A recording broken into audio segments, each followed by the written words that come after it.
The scene I currently have loaded in, vegetation pics underscore 0001, go to File and Open. I have this within the C group, and this is the selection of the base species I'd like to start with for our ecosystem. Now, I'm going to be creating variations and modifying these existing plants. One thing I'm going to be doing is taking some of the materials from other trees and replacing, for instance, on the maple tree, replacing the bark. For this scene, and if you take a look at some of the materials, we can see that it's almost a purplish red bark color on the maple tree. Same thing with the plum tree and also the cherry tree. So a lot of the older species have that new bark texture, which doesn't look very good. I'm going to be deleting the cherry tree,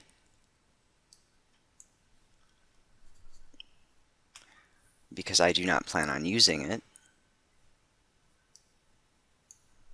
Although if I decide maybe I want to load that back in later, I can go ahead and do that.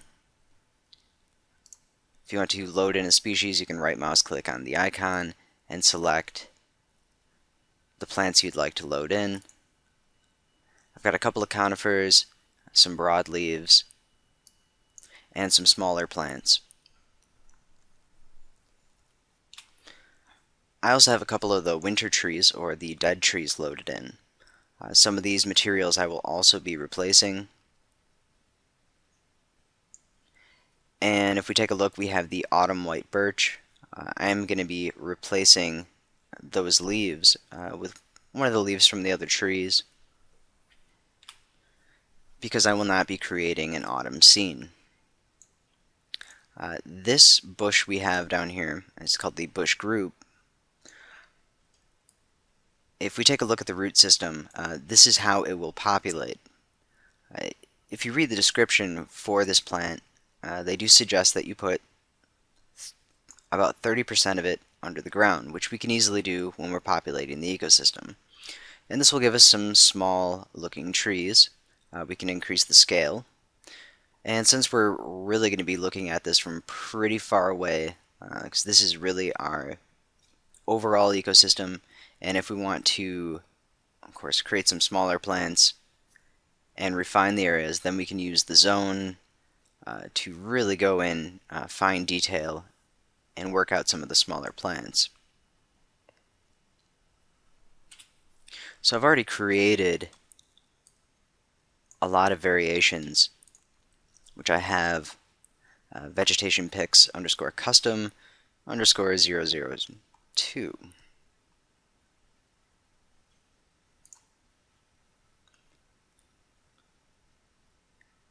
And we're going to open this up. And what I've done is just taken our variations and put them behind the original trees, although in some cases we have some separated groups, like the dead trees and these plum trees down here, where we do not have the variations directly behind one another in the row. But almost all of these are variations from the front plant, or the original, which I've also modified most of the original plants as well. This long line of trees we have here are all from the maple tree. The maple tree renders quickly, loads quickly, and it's pretty flexible, has a lot of variation built into it. So even though it's one of the older trees, it's still extremely versatile, and for a distant ecosystem, it's going to work just fine. I have made one major modification to all of them, and we'll go ahead and select one of the plants, right mouse click, edit the object, and if we take a look, I've overmaxed the flexibility amount up to 200, and for some of them even higher, and that will bend our leaves and curl them,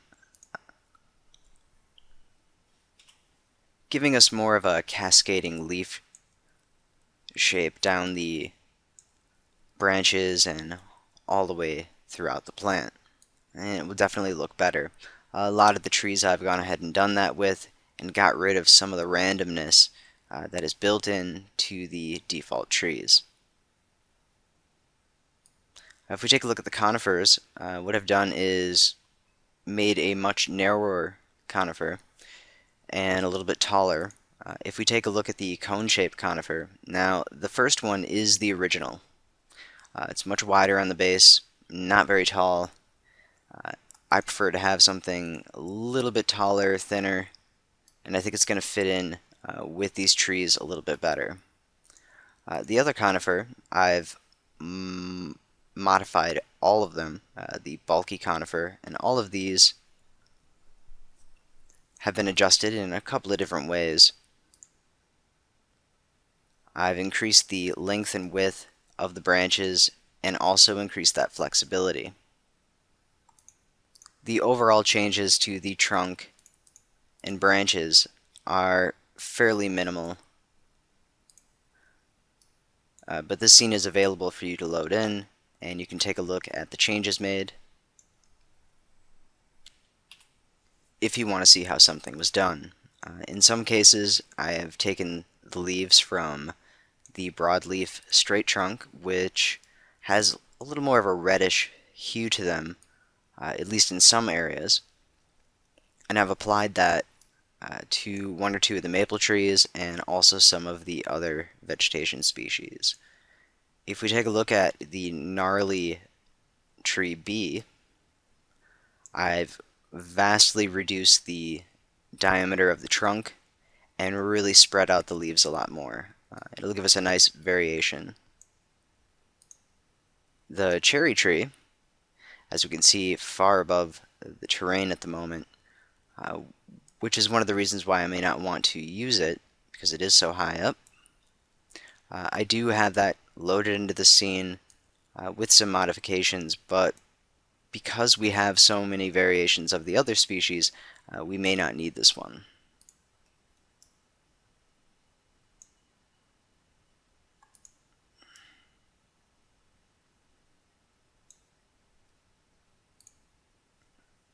And it looks like I had a little bit of a movement error.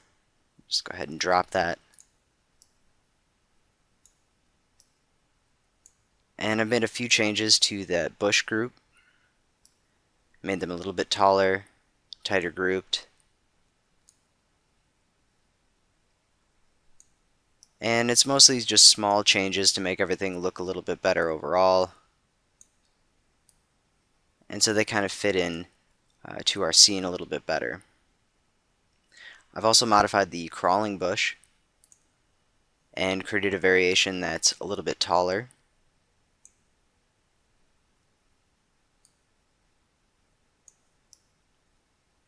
And we're just going to go ahead and create a really quick render just in the final mode. And I'm just using standard lighting just so it renders quickly.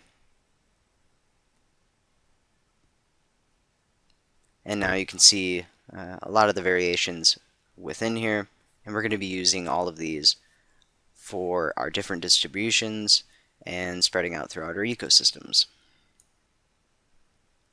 So in order to save out these variations,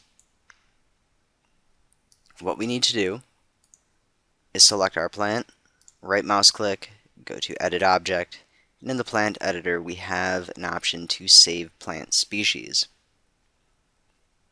And what this will do is create a brand new species where we can save out these objects, and I'm going to save them to the folder I created within the project content folder, and go ahead and do that for all of these different variations I've created. And we're not going to be using any of the original files or trees from View. I'm going to be using all these custom ones I've created, and even the trees where I haven't made any changes, I do want to save a new species just because we're setting up our overall vegetation and we want to make sure that we have kind of our own files for this, and keeping them all within the same folder is going to be a little bit easier to manage, so we don't have to jump back and forth between content folders. I do want to mention that one of these materials, there is a little bit of a display error. The reason for that, and this is the white oak, if we go to the material for our leaf,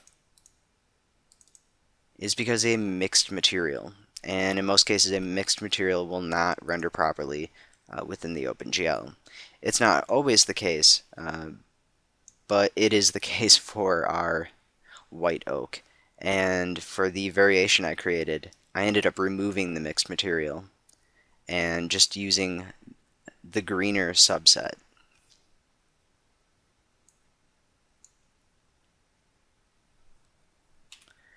And at any time where I took a material from one object and pasted it onto another, whether it's the leaves or the bark, or modified it, I did make sure that I had changed the material name, sometimes just adding the new species at the end of the existing material name, or giving it an entirely new material name. One thing I'm going to be doing before I save all these out is just giving them basically a number and a letter, so that every single material on all of these species is going to be different. That way we can avoid any conflict, if there's any conflict showing up for the materials. Now with ecosystems, it's not as touchy as it can be when you're working with terrains and objects in the scene. Normally with an ecosystem, we don't really run into those sort of problems. But just to be on the safe side, I do want to make sure that all of these have different material names. So it can take a little while to set up and go through all that, so we can avoid any issues later down the line should they arise. So after I save these out, we can load them into our zone scene that we were working on earlier, and start to take a look at the ecosystem on our terrain,